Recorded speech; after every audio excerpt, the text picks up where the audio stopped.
ہے، بلکہ تم اپنی زندگیوں سے جو ہے اپنے خوف کو ختم کرو، صرف اور صرف اللہ کا خوف اپنی زندگی کے اندر پیدا کرو، اپنے دلوں میں پیدا کرو، پھر دیکھو تم دنیا کے اندر کیسے کامیاب ہوتے ہو۔ تو سب سے پہلا لا جو بتلایا گیا وہ لا تخف، کہ تم کسی سے ڈرنے والے نہ بنو، تمہیں کسی سے ڈرنا نہیں ہے۔ جس کی زندگی کے اندر خوف آ جاتا ہے، پھر وہ آئے دن دھیرے دھیرے اپنی زندگی سے اور اپنے اندر سے ایمان کی کمزوریوں کو پاتا چلا جاتا ہے، اور ایک وقت ایسا آتا ہے کہ اسی خوف کی بنا پر وہ بندہ شرک اور کفر میں مبتلا ہو جاتا ہے، اور نتیجہ یہ نکلتا ہے کہ وہ اسی شرک اور کفر کی حالت میں اس دنیا سے چلا جاتا ہے، مر جاتا ہے، اور موت اس کو آ کر پکڑ لیتی ہے۔ جب انسان کی زندگی میں خوف آتا ہے، دنیا کا خوف، مال کا خوف، کہ اگر میں اس کو جو ہے نہیں رکھوں گا، میں اس کو خرچ کروں گا تو میرے پاس ختم ہو جائے گا، تو پھر میں کھاؤں گا کیا، میں پیوں گا کیا، جو بندہ اس طرح کے خوف کے اندر مبتلا ہوتا ہے، یا پھر دنیاوی کسی بھی اعتبار سے، چاہے وہ اپنی اولاد کے تعلق سے خوف میں مبتلا ہو، چاہے وہ اپنی زندگیوں کے تعلق سے خوف میں مبتلا ہو، یا پھر اس کو کسی طرح کا خوف ہو، جب اس کی زندگی کے اندر یہ خوف آ جاتا ہے تو پھر وہ دنیا کے اندر ناکام ہو جاتا ہے۔ تو سب سے پہلا جو جملہ فرمایا، لا تخف، تمہیں کسی سے ڈرنا نہیں ہے سوائے اللہ کے۔ اگر تم اللہ سے نہیں ڈرو گے تو تمہارے اوپر کوئی مخلوقات یا کوئی بھی چیز تمہارے اوپر حاوی نہیں ہو سکتی۔ آج اگر ہم اپنی زندگیوں کا جائزہ لیں تو ہماری زندگیوں کا جو حال ہے، ہر لمحہ، ہر قدم پر ہم جو ہے اپنے آپ کو خوف میں مبتلا کیے ہوئے ہیں۔ اگر کوئی شخص کماتا ہے اور اس کے پاس پیسہ ہے تو اس کو اس بات کا خوف ہے کہ کہیں کوئی چوری نہ کر لے، یا اس بات کا خوف ہے کہ کوئی جو ہے اس کے اوپر حملہ نہ کر دے، یا اس بات کا خوف ہے کہ کہیں ایسا نہ ہو کہ یہ سارا کا سارا مال ختم ہو جائے اور میں پھر غریبی کی کگار پر آ جاؤں۔ اگر کوئی غریب ہے تو اس کو خوف لگا ہوا ہے کہ اگر میں کماؤں گا نہیں تو پھر میرے پاس پیسے کہاں سے آئیں گے، اور میں اپنی روزی روٹی کا انتظام کیسے کروں گا۔ اسے اپنی روزی روٹی کے نہ ملنے کا خوف اس کے دل میں بیٹھا ہوا ہے۔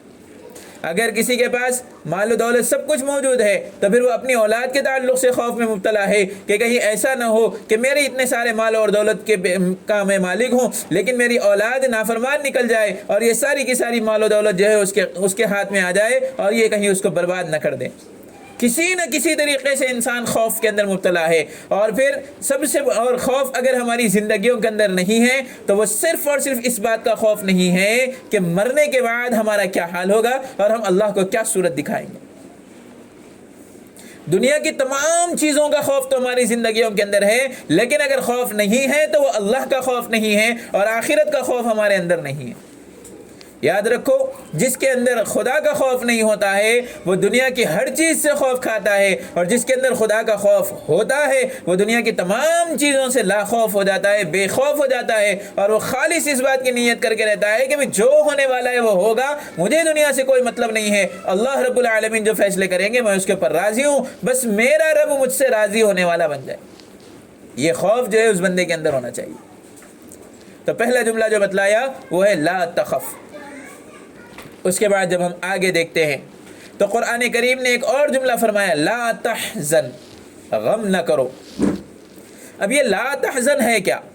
غم۔ آج اگر ہم اپنی زندگیوں کا جائزہ لیں تو بندہ ہر لمحہ کسی نہ کسی غم کے اندر مبتلا ہے، اور جس بندے کے اندر خوف اور غم موجود ہوتا ہے پھر وہ دنیا کے اندر کبھی کامیاب نہیں ہوتا۔ اچھا، غم کہتے کسے ہیں؟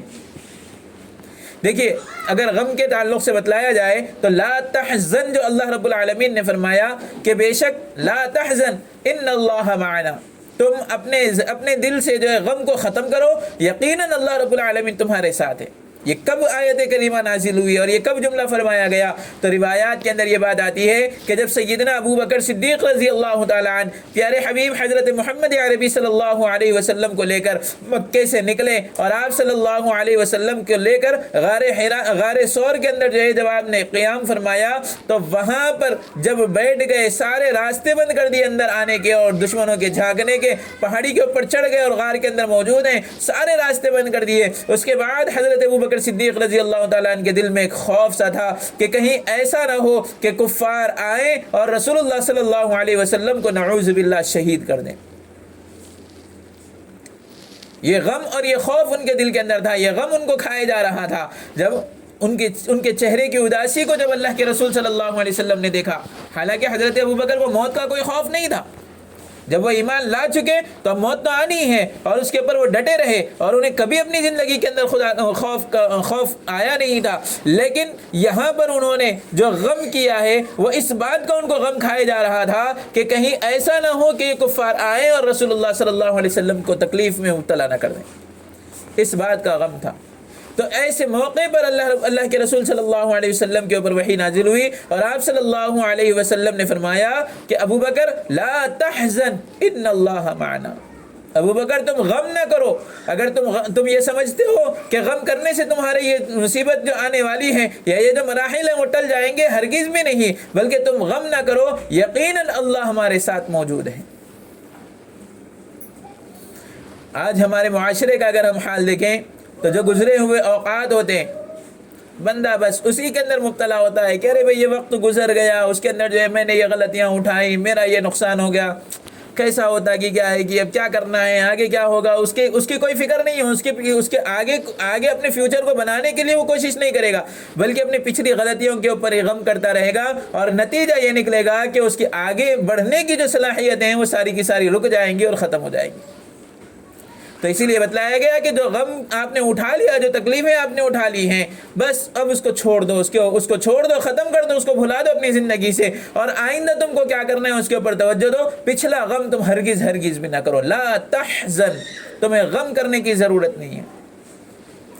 کتنی باتیں آئیں؟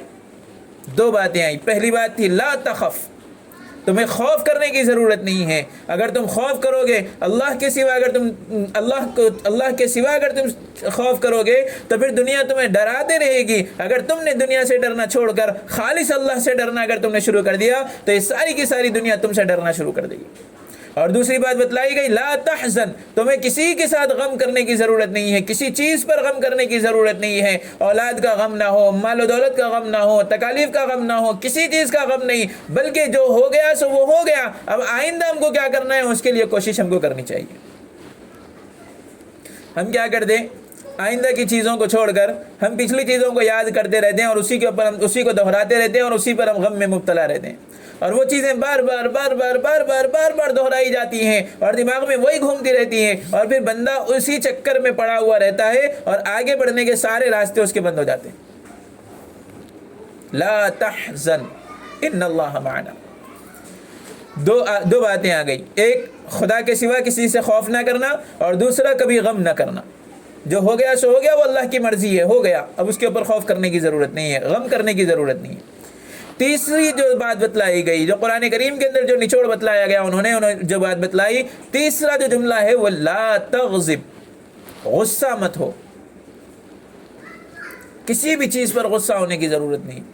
اور احادیث کے اندر یہ بات آتی ہے کہ اشد الناس لیس الشدید بالسرعۃ انما الشدید یملک الذی نفسه عند الغضب. بتلایا کہ پہلوان وہ شخص نہیں ہے جو لوگوں کو پچھاڑ دے. کشتی ہوتی ہے نا، کشتی کے اندر جو پہلوان لڑتے ہیں اور ایک دوسرے کو جو گراتے ہیں، مارتے ہیں، پہلوان وہ نہیں ہے جو لوگوں کو پچھاڑ دے، بلکہ پہلوان وہ ہے جو غصے کے وقت اپنے آپ کو قابو میں رکھے، اپنے نفس پر قابو میں رکھے، اپنے نفس کو قابو میں رکھے. آج ہمارا جو حال ہے، اگر غصے کی کیفیت دیکھیں تو بس اللہ اکبر، نہ شوہر دیکھا جاتا ہے، نہ بیوی دیکھی جاتی ہے، نہ اولاد دیکھی جاتی ہے، نہ بڑے دیکھے جاتے ہیں، نہ چھوٹے دیکھے جاتے ہیں.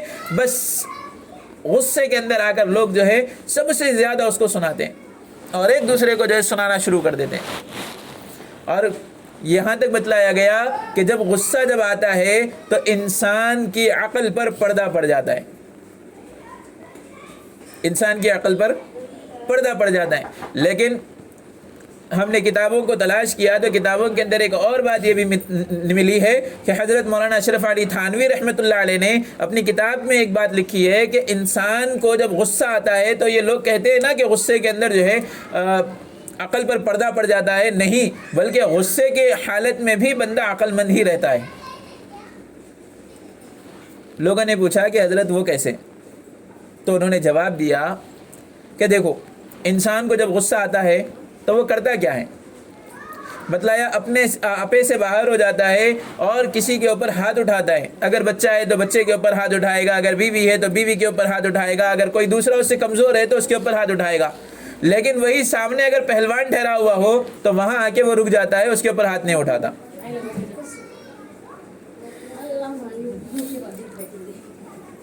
وہاں وہ آتا ہے اور اپنے پہلوان کے اوپر وہ ہاتھ نہیں اٹھاتا. پوچھا گیا کہ بھئی وہ پہلوان کے اوپر ہاتھ کیوں نہیں اٹھا رہا ہے, تو کہے گا کہ نہیں بھائی, اگر میں اس کو ماروں گا تو یہ پلٹ کے پھر مجھے بھی مار سکتا ہے. اور دوسری بات یہ ہے کہ انسان جو غصے کے اندر ہوتا ہے وہ یہ سمجھتا ہے کہ بھئی میں آپے سے باہر ہو جاؤں. دیکھو غصہ آنا یہ اچھی بات ہے, لیکن غصے کو پی جانا یہ اس سے اچھی بات ہے. غصہ آنا, اگر انسان ہو اور غصہ نہ آئے تو بتلایا گیا کہ اگر کسی انسان کو غصہ نہیں آتا تو وہ گدھا ہے. اگر کسی انسان کو غصہ نہیں آتا تو وہ کیا ہے؟ بتلایا گیا کہ وہ گدھا ہے. لیکن اس غصے کو پی جائے وہ انسان کہلاتا ہے. یہاں ہمارے پاس جب غصہ آتا ہے تو ہم اپنا غصہ جو ہے دوسروں کے اوپر نکالنا شروع کر دیتے ہیں. اللہ کے لیے ایسا ہرگز ہرگز بھی نہ کریں. تو لا تغضب کا جو مطلب ہے وہ یہی ہے کہ آپ غصہ نہ کرو. مطلب یہ ہے کہ غصہ آ جائے تو اس کو پی لو. غالباً حضرت عمر رضی اللہ تعالیٰ عنہ کے بارے میں یا پھر ان کے بیٹے حضرت حضرت عبداللہ بن عمر کے بارے میں یہ بات آتی ہے کہ نہیں, حضرت حسین رضی اللہ تعالیٰ عنہ کے بیٹے, ان کے بارے میں یہ بات آتی ہے کہ وہ ایک مرتبہ اپنے گھر میں دسترخوان پر بیٹھے ہوئے تھے. دسترخوان پر بیٹھے ہوئے ہیں, باندی یا کوئی غلام تھا ان کا, وہ آیا اور اس نے کیا کیا, وہ سالن شوربہ جو تھا گرم گرم وہ لا کر رکھنے ہی والا تھا کہ اچانک اس کے ہاتھ سے پسلا اور ان کے یعنی حضرت حسین رضی اللہ تعالیٰ عنہ کے بیٹے کی پیٹھ پر گر گیا گرم گرم شوربہ. اب اگر کسی کے ہاتھ پر یا کسی کے پیر پر یا کسی کے جسم پر کوئی گرم گرم چیز گر جائے تو اس کا کیا حال ہوتا ہے؟ وہ تکلیف سے کراہتا ہے اور پھر آگے والے کے اوپر اپنا پورا غصہ زندگی بھر کا, اب تک جتنا غصہ اس کے پاس انہیں کبھی نہیں نکالا تھا ہوگا, وہ سارا کا سارا غصہ جو ہے اس کے اوپر نکال دیتا ہے. جب اس غلام سے وہ شوربہ جو ہے ان کی پیٹھ پر گرا تو ان کو بڑا غصہ آیا اور وہ غصے میں پلٹ کر ابھی اس کو کچھ بولنے ہی والے تھے کہ اس غلام نے قرآن کریم کی ایک آیت پڑھی,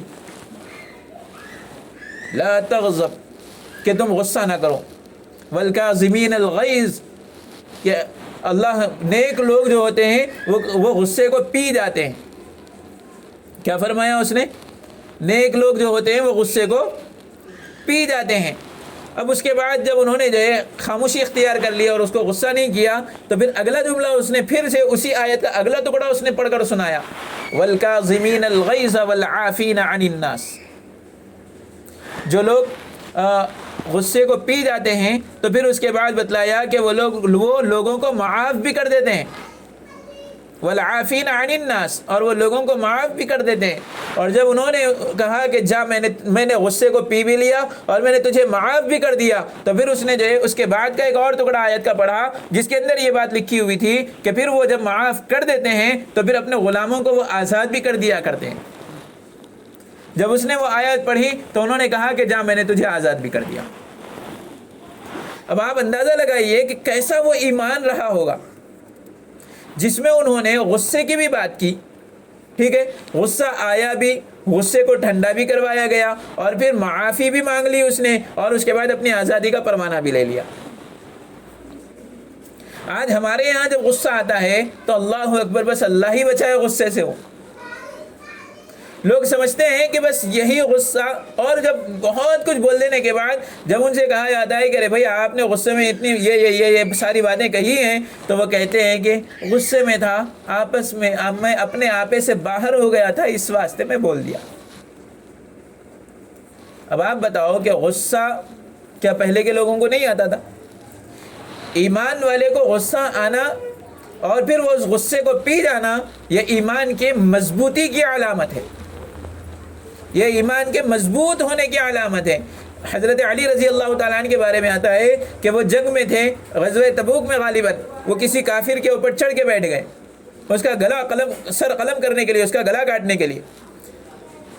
اس کافر نے جو ہے یہ دیکھا کہ حضرت علی میرے اوپر چڑھ گئے ہیں، اب مرتا کیا نہ کرتا، چلو کم از کم میں ان کو تکلیف تو نہیں پہنچا سکتا، کم از کم ان کو جو ہے ایک دلی تکلیف تو پہنچاؤں گا، ذہنی تکلیف تو پہنچاؤں گا۔ وہ سوچتے ہوئے اس نے کیا کیا، حضرت علی کے چہرے پر تھوک دیا۔ جیسے اس نے تھوکا، حضرت علی جو اس کے اوپر چڑھے ہوئے تھے، ابھی سر قلم کرنے ہی والے تھے، ایک دم اس سے علیحدہ ہو گئے اور بالکل بازو ہٹ کر کھڑے ہو گئے۔ وہ کافر بڑا تعجب ہوا اس کو، کہہ رہے یہ بندہ، یہ وہ بندہ ہے جو میرے اوپر میرا سر قلم کرنے کے لیے بیٹھا تھا، میرے سینے پہ چڑھ کے بیٹھ گیا تھا، لیکن میرے تھوکنے کے بعد فوراً اچانک مجھ سے الگ ہو گیا، آخر کیا معاملہ ہے؟ چاہیے تو یہ تھا کہ اور زور سے میرا سر قلم کرتا، اور زور سے مجھے تکلیف پہنچاتا، لیکن اس نے جو ہے مجھ کو چھوڑ کر ایک دم علیحدگی اختیار کر لی، آخر کیا معاملہ ہے؟ اس نے پوچھا کہ علی کیا معاملہ ہے؟ جب تم میرے سینے پر چڑھے ہوئے تھے اور تم نے جو ہے مجھے تکلیف، میرا گلا کاٹنے کے لیے تم بیٹھے ہوئے تھے، لیکن جیسے ہی میں نے تھوکا تو تم نے جو ہے میرا گلا کاٹنا چھوڑ کر مجھ سے علیحدگی اختیار کر لی، آخر کیا معاملہ ہے؟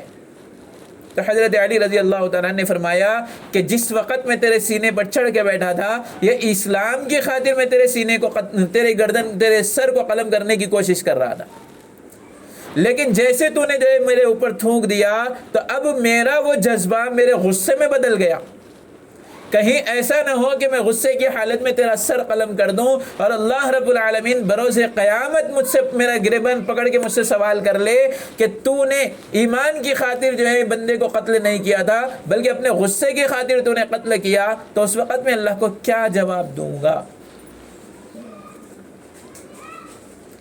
اگر وہاں پر چھوڑ کر وہ ہٹ بھی جاتے اور یہ چاہتا تو یہ کافر تلوار اٹھا کر ان کا سر قلم کر سکتا تھا، لیکن اللہ کو اس کو ہدایت دینا مقصود تھا۔ وہ آیا اور اس نے سوال کیا، اور پھر جب حضرت علی نے وجہ بتلا دی تو فوراً وہ ایمان کے اندر داخل ہو گیا۔ تو یہ غصہ جو ہوتا ہے نا، انسان کی عقل کو کھا جاتا ہے، لیکن اس غصے کو پی جانے والے مضبوط ایمان والے بن جاتے ہیں۔ تو 3 باتیں اب تک آئی ہے۔ پہلی بات یہ تھی کہ پہلی بات کیا تھی؟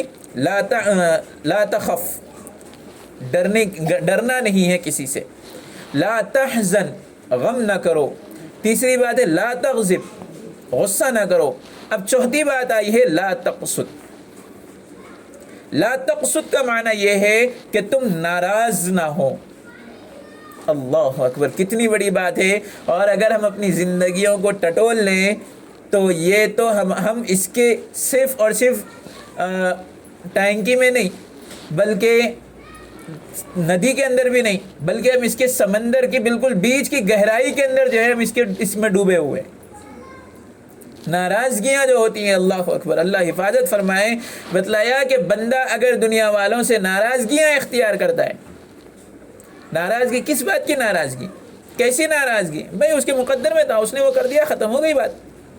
لیکن ہم کیا کرتے ہیں کہ اس نے ہم کو پوچھا نہیں، وہ ہم سے بات نہیں کیا، اس نے ہمیں دیکھا نہیں، ہمارے تعلق سے جو ہے وہ یہ نہیں ہوا، وہ نہیں ہوا، بہت ساری باتوں کو ہم لا کر کیا کرتے ہیں؟ اپنی ناراضگیوں کا اظہار کرتے ہیں۔ ٹھیک ہے، وقتیہ طور پہ آپ نے جو ہے اپنے شکوہ کر لیا، شکایت کر لی، بات ختم ہو گئی، لیکن اب اسی کو پکڑنا اور اسی سے جو ہے پھر بالکل ناراضگی اختیار کرتے ہوئے باتیں بند کر دینا، بات کرنا بند کر دینا، بالکل علیحدگی اختیار کر لینا، شریعت اسلامیہ اس کی اجازت نہیں دیتی۔ جو اپنی زندگیوں کے اندر ناراضگیوں کو پیدا کرتے ہیں اور انہیں ناراضگیوں کے اوپر اپنی زندگیوں کو، اپنی ناراضگیوں کی تہ بتہ بلڈنگوں کو جماتے ہیں، تو پھر یاد رکھو بروز قیامت اللہ رب العالمین اگر تم سے ناراضگی کا اظہار کر دے تو تم کیا کرو گے؟ رسول اللہ اگر اپنی ناراضگی کا اظہار کر دیں کہ جاؤ تم نے میری امت کے ساتھ ناراضگی کو اختیار کیا تھا، جب آج میں تم سے ناراض ہوں، تو یقین جانے کہ ہماری آخرت تو برباد ہو جائے گی، ہم تو پھر جہنم میں جانے والے بن جائیں گے۔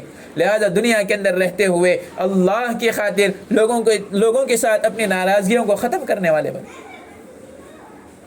ناراضگی کسی بھی طرح کی ہو سکتی ہے، چاہے وہ مال کے متعلق ہو یا اپنے رشتہ داروں کے متعلق ہو، یا پھر کسی بھی طرح کی جو ہے ناراضگی ہو سکتی ہے۔ آج ہمارے معاشرے کا حال یہ ہو گیا ہے کہ ہم چھوٹی چھوٹی باتوں کے اوپر ایک دوسرے سے ناراض ہونے لگتے ہیں، چھوٹی چھوٹی باتیں جس کا کوئی مطلب ہی نہیں ہوتا۔ بھئی ہم بیٹھے تھے، انہوں نے ہم کو سلام نہیں کیا، جاؤ ہم ان سے ناراض ہیں۔ بھئی اگر اس نے سلام نہیں کیا، حدیث کے مصداق تو آپ بھی ہیں، وہی ایک اکیلا نہیں تھا، آپ بھی حدیث کے مصداق ہیں، اگر اس نے سلام نہیں کیا تو پہل کر کے آپ سلام کر لیتے۔ رسول اللہ صلی اللہ علیہ وسلم کی اگر زندگی کو اٹھا کر دیکھیں تو آپ صلی اللہ علیہ وسلم کی پوری زندگی اس بات کو بتلاتی ہے کہ آپ صلی اللہ علیہ وسلم سلام کرنے میں سب سے زیادہ پہل کر دیتے ہیں۔ پوری امت میں سب سے اعلیٰ انسان کون ہے؟ پوری امت میں، پوری دنیا میں، پوری کائنات میں، بلکہ جس کو امام الانبیاء کہا گیا، جس کی خاطر اس کائنات کو بنایا گیا، جس کو رب کائنات کے منشائے کائنات بتلایا گیا، یعنی اللہ رب العالمین نے اپنی منشا سے محمد عربی صلی اللہ علیہ وسلم کو اس دنیا میں بھیجا۔ اس عظیم ہستی کا نام، اس عظیم ہستی کا کردار یہ تھا کہ آپ صلی اللہ علیہ وسلم چاہے وہ چھوٹے ہوں یا بڑے ہوں، چاہے جس طرح کے بھی لوگ ہوں، آپ صلی اللہ علیہ وسلم ان سے سلام کرنے میں پہل کیا کرتے تھے۔ اور آج ہم کیا کر رہے ہیں؟ چھوٹی چھوٹی سی باتوں پر ہم جو ہے ناراضگیوں کو پیش کر رہے ہیں۔ بھائی ہم بیٹھے ہوئے تھے، انہوں آئے، منہ ٹیڑھا کر کے چلے گئے، سلام ہی نہیں کرے ہمارے کو۔ اب انہوں سلام نہیں کرے تو ہم کہیں کو جا کے سلام کرنا، اپنی ناراضگیوں کو جتانا شروع کر دیتے ہیں۔ اور پھر اس کا نتیجہ یہ نکلتا ہے کہ شیطان کو جو ہے موقع ملتا ہے، اب اس کے تعلق سے جو ہے نفرتیں پیدا کرنا شروع کر دیتا ہے۔ اچھا، شیطان نفرتیں پیدا کرنا کیسے شروع کرتا؟ اب آپ جو ہے اپنی تکلیف ہوئی، کسی نے جو ہے آپ کو سنایا، ارے بھائی آپ نے کسی کو سنایا کہ ارے بھائی انہوں سلام نہیں کریں، ہاں انہوں ایسی چیز کر رہے بازو والا، ارے او بھائی چلو ٹھیک ہے انہوں سلام نہیں کرے نا، چلو اپن کر لیں گے۔ حدیث کے اندر آیا اللہ کے نبی صلی اللہ علیہ وسلم سلام کیا کرتے تھے، چلو سنت کو ادا کرنے کا موقع مل رہا، چلو آگے بڑھ کے ہم سلام کر لیں گے، نہیں۔ بازو والا وہ بولتے نا کہ کیا بولتے ہیں اس کو، سکی گھاس میں چنگاری ڈالنے والا کام۔ اب وہ آگ آلریڈی لگی ہوئی ہے، اس کے اندر کیا کر رہے ہیں؟ گھی ڈال رہے ہیں اور اس کو بھڑکا رہے ہیں۔ ارے ہاں انہوں سلام نہیں کرے، نہیں انہوں ایسی کر لے بھائی، جب سے کیا پیسے آ گئے کہ ان کا نہیں سلام کرنے چھوڑ دیا انہوں، کئی کا تو رہا ہے کہ کیا ہے کہ ایک عجیب سی باتیں جو ہے شروع ہو جاتی، اور اس کا نتیجہ یہ نکلتا کہ انسان دھیرے دھیرے دھیرے دھیرے دھیرے دھیرے اپنے اندر نفرتیں پیدا کرتا، اور پھر اس سے جو ہے علیحدگی اختیار کر لیتا، اور مکمل طریقے سے جو ہے اب جب بھی وہ آپ کے سامنے آئے گا تو اب جو ہے ذہن میں وہی بات گھومنے والی ہے۔ اسی لیے پہلے والا جو جملہ میں نے بیچ میں جو بیان کیا تھا، لا تحزن، غم نہ کرو، بھائی سلام نہیں کریں، آپ کو غم کرنے کی ضرورت نہیں ہے، آپ آگے بڑھ کے سلام کر لو، ناراضگی کس بات کی؟ تو یہ اگر یہ چاروں چیزوں کو اگر ہم دیکھیں تو ہر چیز کا کہیں نہ ایک دوسرے سے جو تعلق ہے، ایک دوسرے سے تعلق ہے۔ جس کی زندگی کے اندر یہ چار چیزیں آ جاتی ہیں، یقین جانے کہ وہ دنیا کے اندر بھی کامیاب ہو جائے گا اور آخرت کے اندر بھی کامیاب ہو جائے گا۔ پورے قرآن کریم کا خلاصہ جو ہے اس بزرگ نے تحقیق کر کے بتلایا، جس کی زندگی کے اندر یہ چار لا آ جاتے ہیں، یعنی لا تحزن، لا تخف، لا تحزن، لا تغضب اور لا تقسط۔ یہ چار لا جس کی زندگی کے اندر آ جائے وہ اپنی زندگی میں دنیا میں بھی کامیاب ہو جائے گا اور آخرت میں بھی کامیاب ہو جائے گا۔ یہ آج ہمارے معاشرے کے اندر پھیلی ہوئی باتیں، ایسا نہیں ہے کہ میں صرف اور صرف اپنی ذات اور اپنے مفاد کے لیے بات کر رہا ہوں، ہرگز بھی نہیں، بلکہ یہ جو باتیں امت کو بتلانی ہے اور امت کے اندر یہ جو حال چل رہا ہے میں اس کا تذکرہ کر رہا ہوں۔ آج ہماری امت کا یہی حال ہے۔ اگر ہم اپنی زندگیوں کا جائزہ لیں تو ہم میں سے ہر شخص ان چاروں میں سے کسی نہ کسی ایک چیز کے اندر مبتلا ہے۔ چلو اگر آپ جو ہے غم نہیں کرتے، اگر آپ خدا کے سوا کسی سے نہیں ڈرتے اور آپ جو ہے غصہ بھی نہیں کرتے تو ناراضگیاں آپ کے اندر ہیں۔ اگر آپ ناراضگی بھی اختیار نہیں کر رہے ہیں تو آپ کو کسی نہ کسی کے اوپر غصہ کسی نہ کسی بات سے ہے۔ رسول اللہ صلی اللہ علیہ وسلم کی زندگی کو اگر ہم دیکھیں تو آپ صلی اللہ علیہ وسلم کی زندگی کا حال یہ تھا کہ سرکار مدینہ صلی اللہ علیہ وسلم سلام کرنے میں سب سے پہل کیا کرتے تھے۔ ہجرت کی رات سیدنا صدیق اکبر رضی اللہ تعالیٰ عنہ آپ صلی اللہ علیہ وسلم کے انتظار میں اپنے گھر کے اندر تشریف فرمائیں۔ آپ صلی اللہ علیہ وسلم سیدنا صدیق اکبر رضی اللہ تعالیٰ عنہ کے دروازے پر آئیں گے اور وہ دستک دیں گے تو میں دروازہ کھولوں گا اور نبی کریم صلی اللہ علیہ وسلم کے ساتھ ہجرت کے لیے نکل جاؤں گا۔ آپ صلی اللہ علیہ وسلم کی ابھی آہٹ محسوس کیے حضرت ابوبکر صدیق رضی اللہ تعالیٰ عنہ۔ اور صرف آہٹ کو محسوس کر کے انہوں نے دروازہ کھولا. جیسے دروازہ کھولا اللہ کے رسول صلی اللہ علیہ وسلم نے سب سے پہلے سلام کیا. اللہ کے نبی کو معلوم نہیں ہے کہ میں دروازے پر دستک دوں گا تو ابو بکر دروازہ کھولیں گے، لیکن جیسے دروازہ کھلا نبی کی زبان سے جو ہے سلام کا کلمہ نکلا، السلام علیکم ورحمۃ اللہ. حضرت ابو بکر صدیق رضی اللہ تعالیٰ عنہ کہنے لگے کہ اللہ کے نبی، آپ کو کیسے پتہ چلا کہ میں دروازے پر کھڑا ہوں اور میں دروازہ کھولنے ہی والا ہوں؟ آپ صلی اللہ علیہ وسلم نے فرمایا کہ مجھے علم نہیں ہے، لیکن ابو بکر سے سوال کیا کہ تمہیں کیسے پتہ چلا؟ تو انہوں نے کہا کہ اللہ کے نبی، میں نے آپ کی آہٹ کو محسوس کیا اور اس کے فوراً بعد میں دروازہ کھول دیا. اور میں نے دروازہ اس لیے کھول دیا پہلے کا پہلے کہ کہیں آپ کو دروازے پر دستک دینے کی زحمت نہ ہو، اور آپ دروازے پر دستک دیں گے اور اس دروازے کی دستک کی وجہ سے پڑوسی اگر اٹھ جائے اور اس کو یہ پتہ چل جائے کہ میں آپ کے ساتھ ہجرت پر نکلا ہوں تو کہیں وہ کفار کو اطلاع نہ کر دیں. اس وجہ سے میں نے دروازے پر دستک دینے سے پہلے دروازہ کھول دیا، صرف آپ کی آہٹ کو محسوس کر کے. اور میری کوشش اور خواہش یہ تھی کہ میں پہلے سلام کرنے میں میں پہل کروں، لیکن آپ نے مجھے اس کا موقع ہی نہیں دیا اور آپ نے پہلے سلام کر دیا. تو بھئی یہ ناراضگیاں کیوں؟ اگر کوئی شخص ہمیں سلام نہیں کر رہا ہے تو ہم پہل کر لیں، رسول اللہ کی سنت ادا ہو جائے گی. اور بتلایا گیا کہ جو ایک سنت کو زندہ کرے گا اس کو 100 شہیدوں کا ثواب دیا جائے گا. رسول اللہ صلی اللہ علیہ وسلم کے زمانے میں ہم کتنے خوش قسمت لوگ ہیں. دیکھو آپ، یہ جو بعض لوگ بولتے ہیں نا کہ وہ نبی کا زمانہ تھا، اگر ہم وہ زمانے میں رہتے تو ہم بھی ویسے ہی رہتے تھے. بولتے نہیں بولتے یہ جملہ عام طور پہ اکثر لوگ جو استعمال کرتے ہیں کہ وہ نبی کا زمانہ تھا. بھائی انہوں نبی کے زمانے میں جو ہے وہ جملہ وہ ویسی زندگی، صحابہ کو اللہ کے نبی ملے بول کے صحابہ ویسی زندگی گزارے. لیکن ایک بات پتہ کہ میں بتلا دوں آپ کو کہ نبی کے زمانے میں صحابہ جو سنت پر عمل کرتے تھے وہ ایک سنت پر ہی عمل کرنے کا اس کو ثواب ملتا تھا ان کو. سمجھے آپ؟ جو اس زمانے کے اندر مثال کے طور پہ اگر کسی نے سلام کرنے میں پہل کر لی اور اس کو جو ثواب ملنا ہے بس اتنا ہی اس کو ثواب ملتا تھا، السلام علیکم ورحمۃ اللہ وبرکاتہ کا. لیکن اس امت کے بارے میں بتلایا گیا کہ اب یہ جو بعد میں صحابہ نے پوچھا کہ اللہ کے نبی بعد کے لوگوں کا کیا معاملہ ہوگا، تو آپ صلی اللہ علیہ وسلم نے فرمایا کہ جو آئندہ زمانے میں جو میری ایک سنت کو زندہ کرے گا اللہ تعالیٰ اس کو 100 شہیدوں کا ثواب عطا فرمائے گا. صحابہ نے پوچھا کہ اللہ کے نبی وجہ؟ ہم تو ایمان لانے میں سب سے پہلے لوگ ہیں، ہم تو ایمان لائے، آپ ہمارے ساتھ موجود ہیں، ہم نے آپ کو دیکھا اور آپ پر ایمان لائے، پھر ہمیں جو ہے 100 شہیدوں کا ثواب نہیں مل رہا آپ کی سنتیں زندہ کرنے پر، لیکن بعد والوں کو جو ہے ایک سنت کے زندہ کرنے پر 100 شہیدوں کا ثواب کیوں؟ تو اللہ کے نبی نے فرمایا کہ دیکھو بات اصل میں یہ ہے کہ اس وقت میں تمہارے درمیان میں موجود ہوں اور میں جو بولوں گا تم اس کے اوپر عمل کرو گے، لیکن جب آئندہ زمانہ جب آئے گا میں اس میں لوگوں کے درمیان میں زندہ نہیں رہوں گا، بس وہ تمہاری باتیں سن کر مجھ پر ایمان لائیں گے اور پھر وہ میری سنت سمجھ کر اس کے اوپر عمل کریں گے تو اللہ رب العالمین ان کو اس سنت کے زندہ کرنے پر 100 شہیدوں کا ثواب عطا فرمائیں گے. یہ خوش قسمتی ہے ہماری. اور اس سے بڑی خوش قسمتی تو یہ ہے کہ جو شکوہ کر دینا کہ ہم نبی کے زمانے میں رہتے تو کتنا اچھا تھا، اللہ کا شکر ادا کرو کہ ہم نبی کے زمانے میں نہیں ہیں.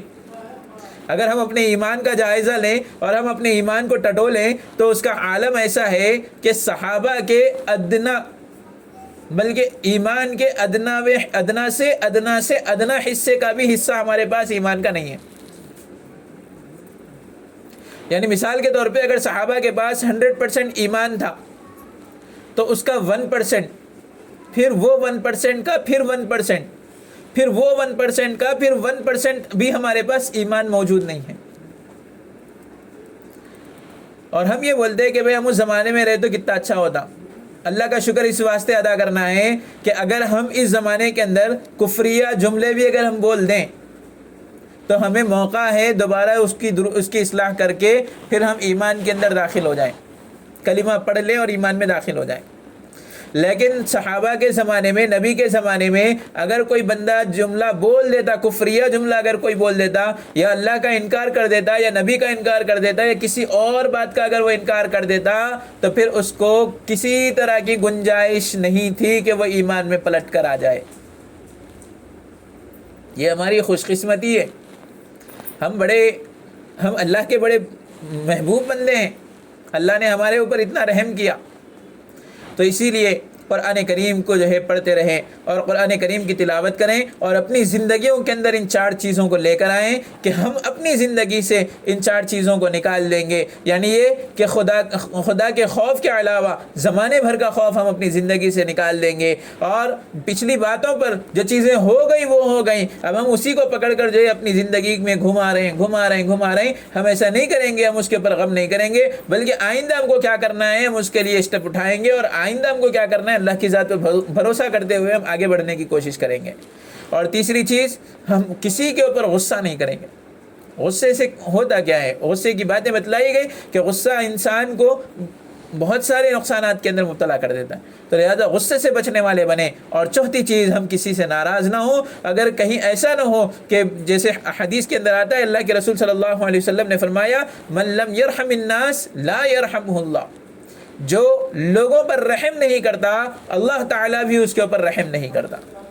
اب یہاں پر اس بات کو اگر ہم یہاں پر یہ جو ہے فٹ کریں کہ جو لوگوں سے ناراض ہوتا ہے اللہ تعالیٰ بھی اس بندے سے ناراض ہو جاتا ہے، تو لہذا ہم اپنی ناراضگیوں کو ختم کریں اور ہم اپنے آپ کو جو ہے بدلنے کی کوشش کریں، اور یقیناً ہم بدل سکتے ہیں اپنے آپ کو، یقیناً ہم اپنے آپ کو بدل سکتے ہیں۔ بس اس بات کا خیال رکھیں، اور کوشش یہ ہو کہ ہم ان 4 چیزوں کو اپنی زندگی کے اندر لائیں۔ اگر یہ کوئی بندہ یہ 4 چیزوں کو اپنی زندگی کے اندر لا لیتا ہے تو پھر وہ دنیا کے اندر کامیاب زندگی کو گزارنے والا، اور اس کی آخرت بھی کامیاب ہو جائے گی انشاءاللہ۔